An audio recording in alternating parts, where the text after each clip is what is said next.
All right.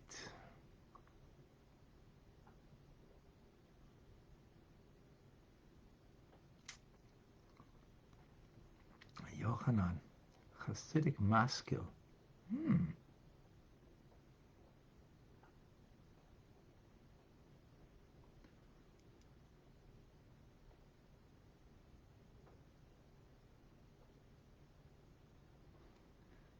All right. Very nice. So Tanya is your field. Beautiful.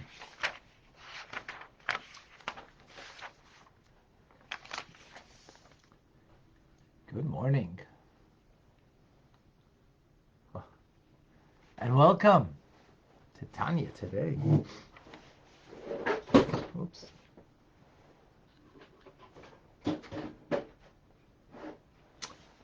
I'm Rabbi Ronnie Fine, coming to you from Chabad Zichron Kadesh in Montreal, Canada. It's a privilege and a pleasure to share with you the Tanya. We welcome, as we do every day, Michael is in Germany. Good afternoon. Elise is in West Virginia. Boker Tov. Carlos, shalom to you in Costa Rica. And Scott is with us. Coming from the University of Hard Knocks. Rabbi is in Morocco. Welcome. Good afternoon there. John, welcome to you in North Carolina. Diane is joining us in Arizona. Eugenia is Shabbos in Florida. Okay. Lynn is in Long Island joining us. Celeste Chava in Boulder, Colorado. Jackie is joining us in Charlotte, North Carolina. Sandy in Michigan. Marco Lozata is in Poland. Daphne is having a fantastic Friday in South Carolina, of course. What else could you have in South Carolina but a fantastic Friday? Joseph is joining us in New Jersey. Welcome, Alex. From Toronto, okay. Who's your rabbi? Please say hello to him. I'm sure I know him too. Wonderful. Elliot is joined us. Where are you, Elliot?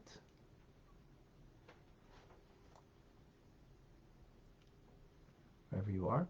Thank you for joining.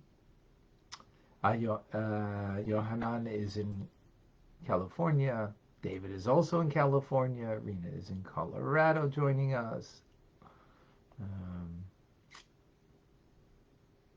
Rabbi Shmuley Grossbaum. Please say hello.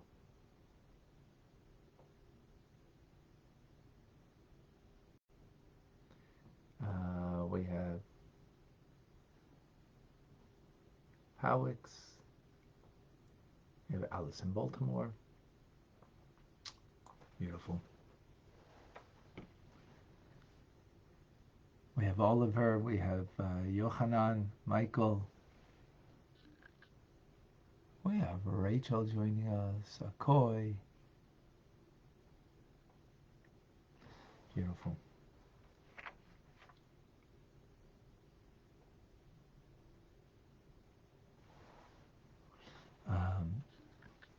Liana, Celeste. Okay, folks.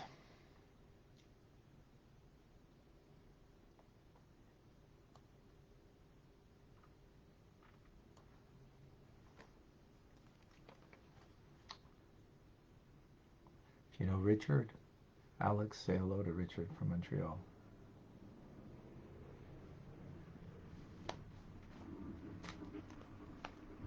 We learned today the 11th chapter. Yesterday we concluded about the righteous, tzaddik, that they have complete mastery, not just of their behavior, but their inner life, their heart, the feelings of the heart. So you can have an incomplete tzaddik that can have lingering, some subconscious negativity, some desire for pleasure's sake, right?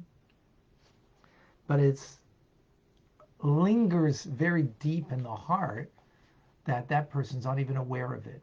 Awareness only comes in thought. So it doesn't come up to thought for that incomplete tzaddik, the negative feeling in the heart.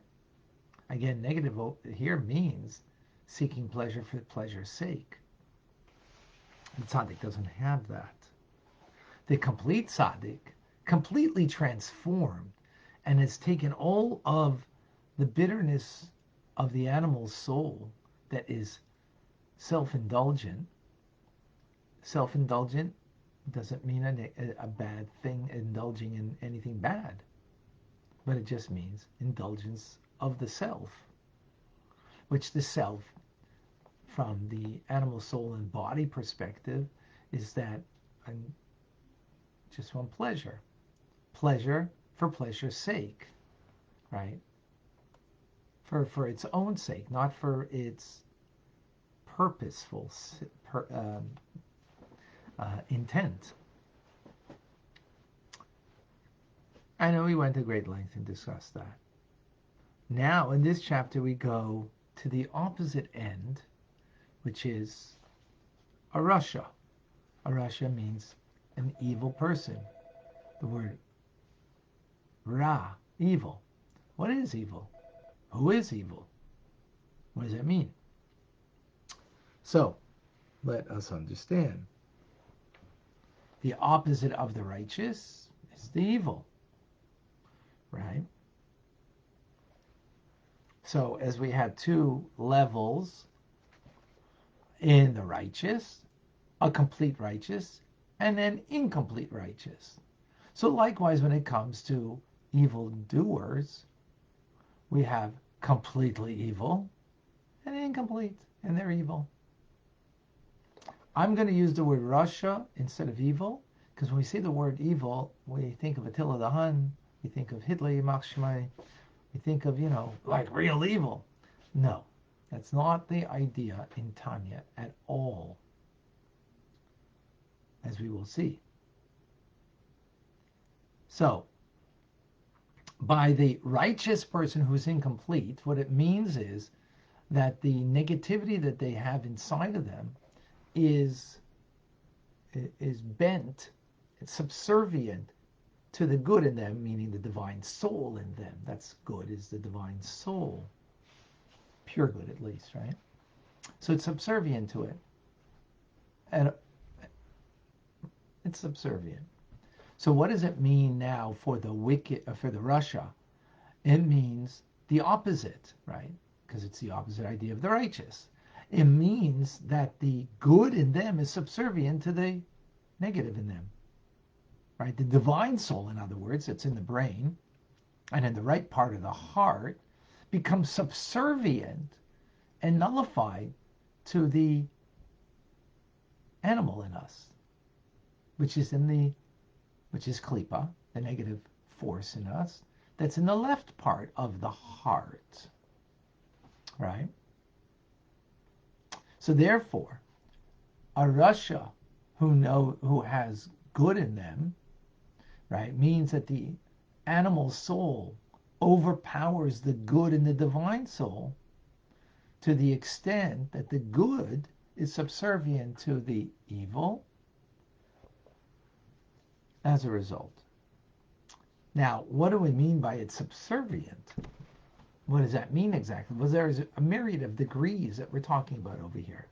So let us begin with a higher level of the rasha, of what we call an evildoer, right?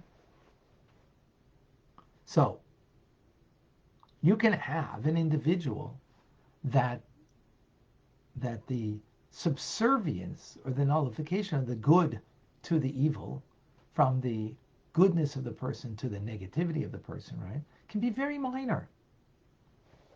It's not even permanent. And it doesn't reoccur that frequently. Excuse me. Rather, on an infrequent occasion, whether once a day, once a month, the negativity in them prevails. Yeah, you heard me. Once a day or once a month. We would say that that person, oh, only once a day? Once a month? Whoa, that person's righteous. No, that person's called evil, as we will see. Because the evil prevails over the good, conquering the individual, the body, which is the small city, as the king wants to prevail one king over another, right? And not only is it prevail over it, but then it makes it subservient. It becomes a subservient vehicle, like a chariot, that is subservient to its rider. So here, the person becomes subservient to the evil that drives them, even though it might be infrequent, once a day, once a month, right? This causes that the self-expression of the individual, which is thought, speech, and action, is now mired in negativity. So it might be only in deed itself, right? That in other words, you did something, not a major thing, a minor thing, but an action. You did some action that is, that the animal soul prevails over your godly soul. Or, for example, in speech, which might be just an utterance of on the border of being slanderous. It wasn't slanderous. That's real negativity, right? We're speaking about here a higher level of someone who does, or speaks in this instance, negativity, evil, right? And therefore at that moment they're subservient. The good in them is subservient to the evil in them, right? So it might be that a person is just scoffing, right? He's not actual slander or actual scoffing, but it was on the border of scoffing someone, right? Wasn't, right? Or it might be just in thought itself, not even. In other words, you might just think something, contemplating something that's negative, that's sinful. Now, not merely indulgence in something like a carnal union between male and female, that to think that in an appropriate way. Okay, that's too far. We're talking about, again, a higher level over here. But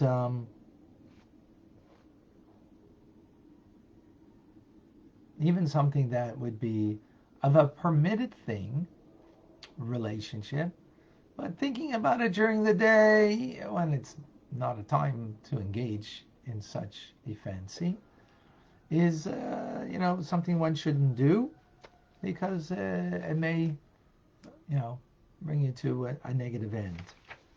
So we're talking about in such such an individual. Or another example, again, the example we're speaking about over here is a higher level Russia that infrequently, once a day maybe, waste time where they could have learned Torah, and they, didn't use their time properly. Once a day, or once a month, even once a month. We would probably think, oh, guy once a month wastes time? Wow, what a righteous guy. No, that's called he did something wrong. He did something evil, right? And the person at that moment, they're called a Rasha, an evildoer. They wasted time.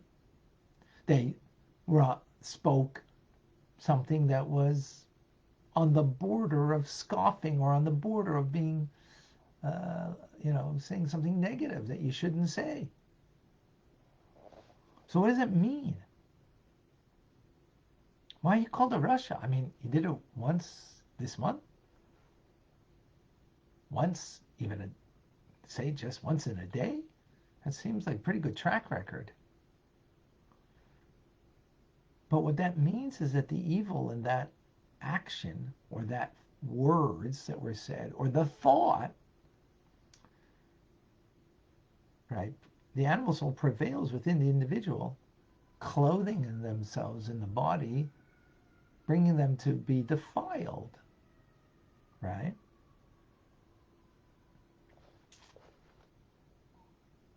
So that is a sin. That's a stain. That's a stain. Afterwards, what will happen to such an individual? Think about it. That person did something wrong. Afterwards, what's going to be, or they're going to think it over. What I just said was bordering on something not nice.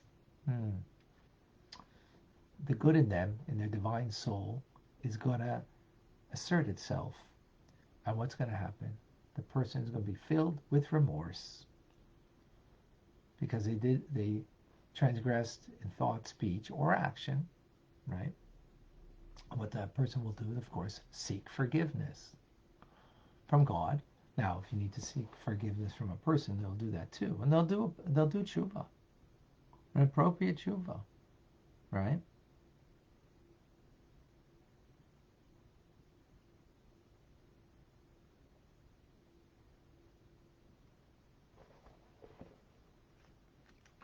That's a high-level Russia, a Russia who knows good, where the animal soul rarely prevails, right?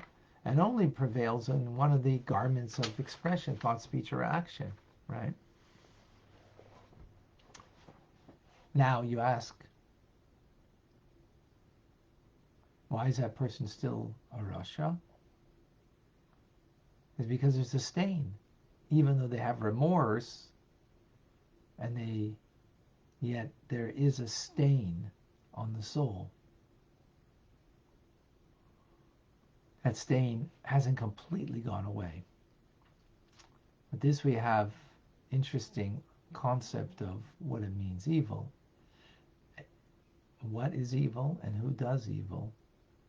So anytime we do something wrong, there's a stain that needs cleansing.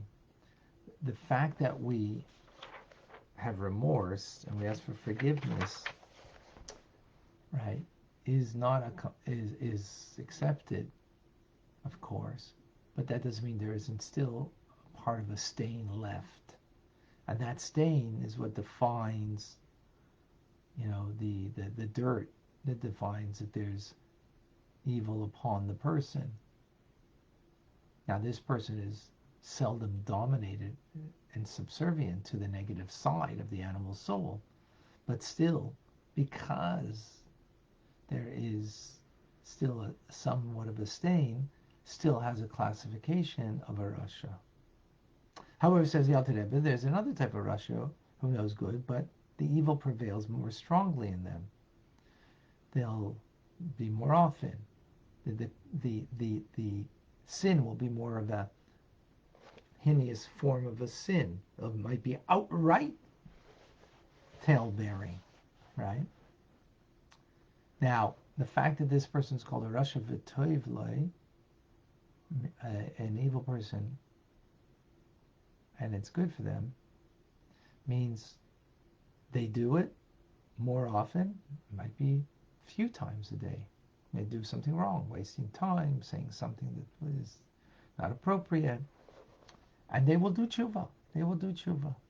They will own their stuff. Right? But the key over here is that there's not enough strength for the individual to vanquish the evil entirely. I wasted time today. I wasted time the day before, and the day before that. What does that mean? It means I don't have enough strength to overcome that evil. Even if it's once a month or once a day, or only once a month, the fact that once a month it happens, right? Take this from, one of the things I do is I run a drug crisis center, Chabad Lifeline. If someone's only a binge drinker, and they only do it once a month, they got a problem. The rest, they are perfect. Once a month only, a binge drinker. You say, well, this guy's almost a tzaddik. No, this person's got an addictive problem. Yes, it's not addictive daily addiction, but the person can't hold themselves back once a month. They just can't do it. They feel bad afterwards. They do tshuva afterwards. They have complete remorse afterwards, but not enough that they're able to vanquish the once a month. Now, we get that when it comes to an addiction, right? A binge drinker that does it once a month. It's the same, no different. The concept of, once a month, you did something wrong. You wasted time. Or once a day, right? That's pretty good, like you think everything else, but still there's a stain because you're not able to vanquish it. If you're able to vanquish it and it no longer happens, then you're not a Rasha. But the fact that it does still happen, even though you have remorse, right? But you can't entirely get rid of it.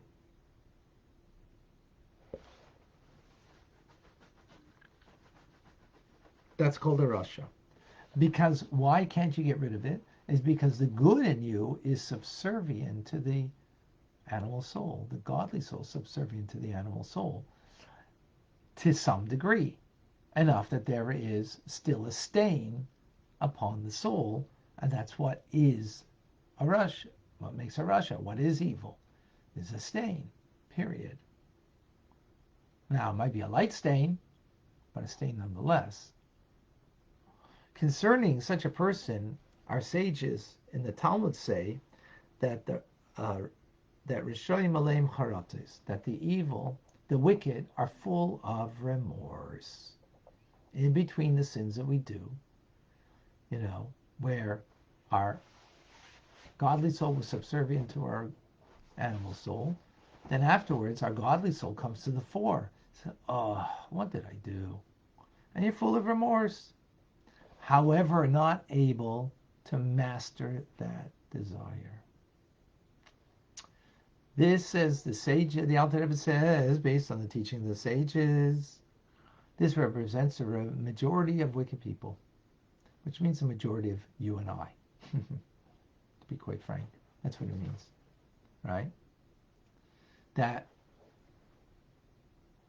the good in us, after we do something wrong, brings us to have remorse in our mind and in our heart. That's a Rasha, b'toivloi, a Rasha that knows good. Meaning, they know the good, but they still have a tendency, again, whether it's once a month, a few times a day, and even more and a more heinous kind of crime. But then there is another kind of Rasha, and that is one who has no contrite heart. The thought of repentance doesn't enter. This is called a Rasha Beraloi, a Rasha who knows only evil. Because the evil in the soul has remained in that person that prevails over the good without allowing the good in them to come to the fore after they do wrong, to feel bad, have remorse, and to do tshuva. Where's the good then of that person? What do you mean? Person's got a godly soul, right? Where's that good? It's hovering over them. The godly soul hovers over them, is makif, meaning, what does it mean it's hovering? It's aloof. It's external. It's not really a part of their reality.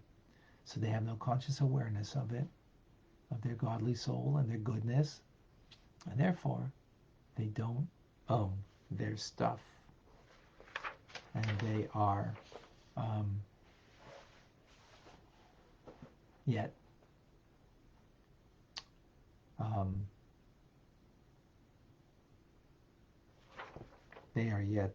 and they are completely subservient to their negative side.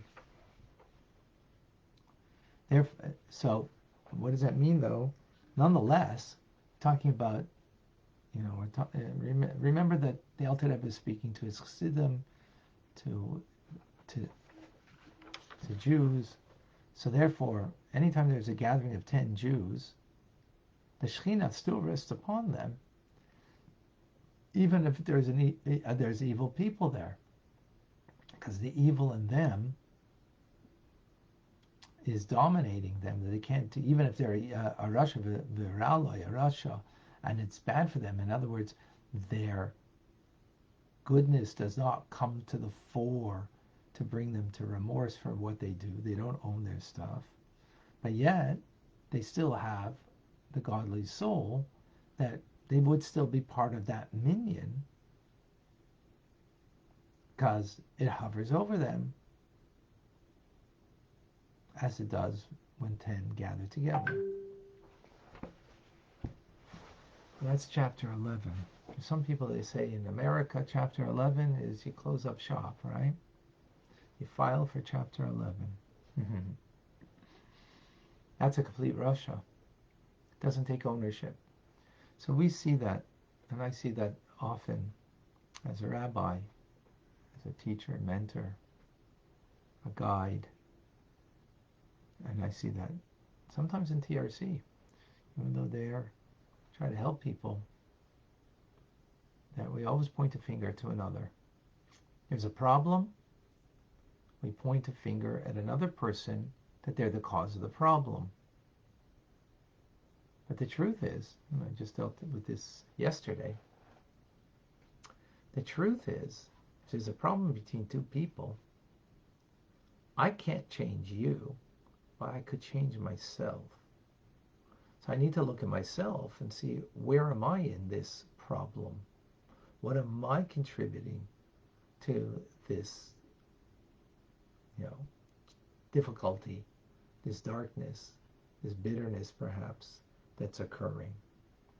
So a rasha v'toiv loi, a rasha that is got good, meaning they'll take ownership. They'll look inside. The more refined they are, the more they will do that.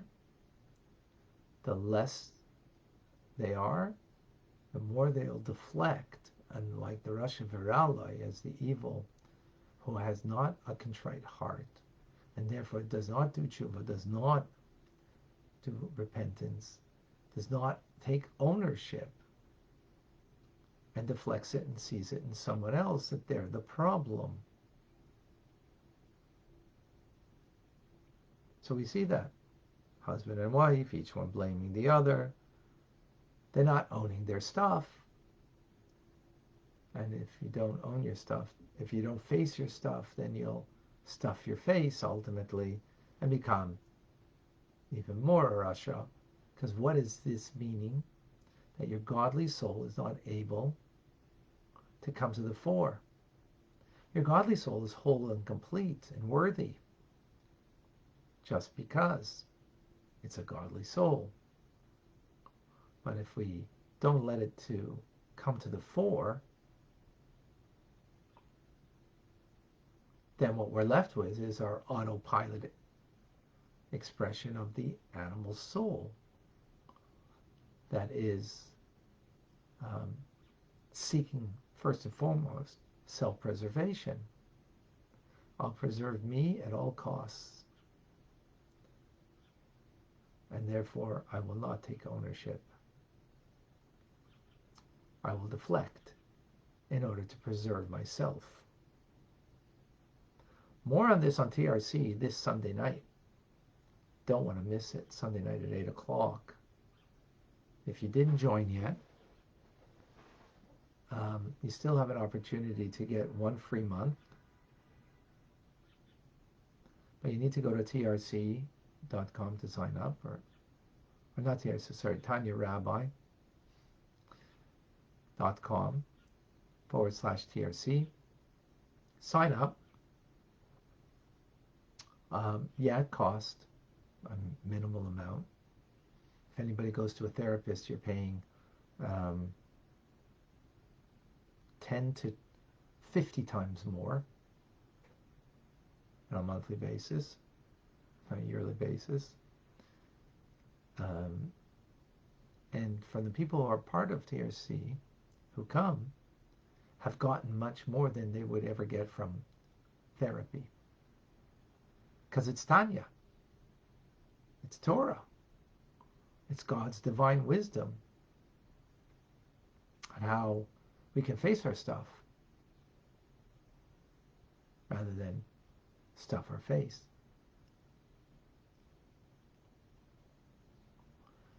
So again, I invite you this Sunday night. You have where to go and take a look. At least take a look and see. And take the plunge.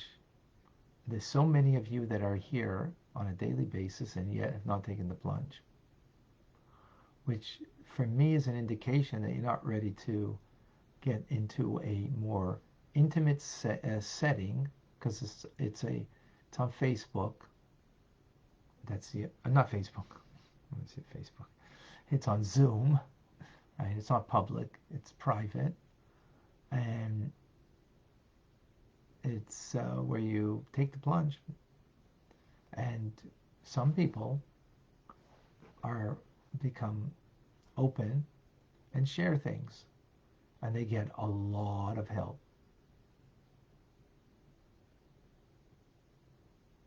They get a lot of help. Others don't share. They're not comfortable yet, but that's okay. Sometimes they present it to me and I share it, which is fine.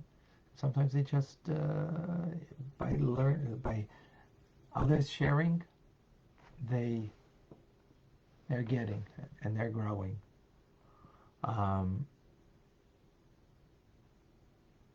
So again, take the plunge. As they say, try it. You'll like it. And anytime, first free month, if you don't like it, so you don't have to continue.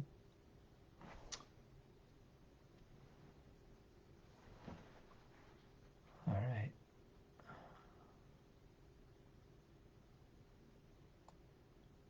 Any questions? Elise, based on this,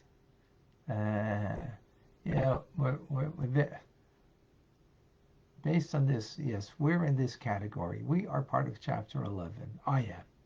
And it's okay. If it's all about me and, getting the reward, so then you're going to be, like Saras, you're going to be like, kind of peeved. But if it's about what I'm here, what I'm needed for, okay. So from here is where I begin. And that's why I call everybody here a BIT, a Bainani in training. Tomorrow, we begin learning of what we want to become. Who we are, we kind of got a glimpse today. Who we want to become is the next class and all the classes thereafter. Are these categories an effort to define ourselves? It's an effort to be real with ourselves, honest with ourselves. Let's not fool ourselves. Let's be honest. And from there, can you imagine other people, they in their minds and in the community or the kind of perspective they have, I only got angry once this month. I'm so righteous.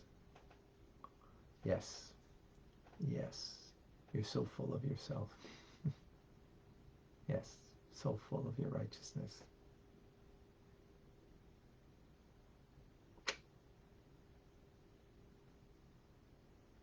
And yet, such a person is in the dumps. Not happy. A Lubavitcher Chabad Chassid knows exactly where he's holding. and yet he's full of joy. That's what Tanya is going to give us. More on that to come.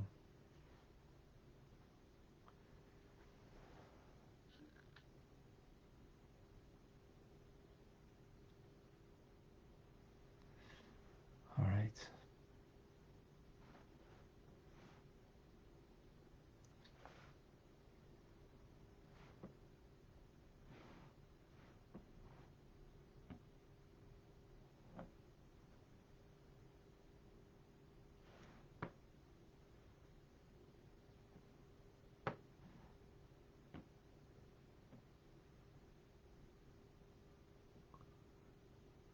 All right. I'm Rabbi Ronnie Fine, coming to you for Chabad Tanya in Montreal, Canada. It's a privilege and a pleasure to share with you the Tanya. Have an amazing, great day. Thank you. Rambam coming up.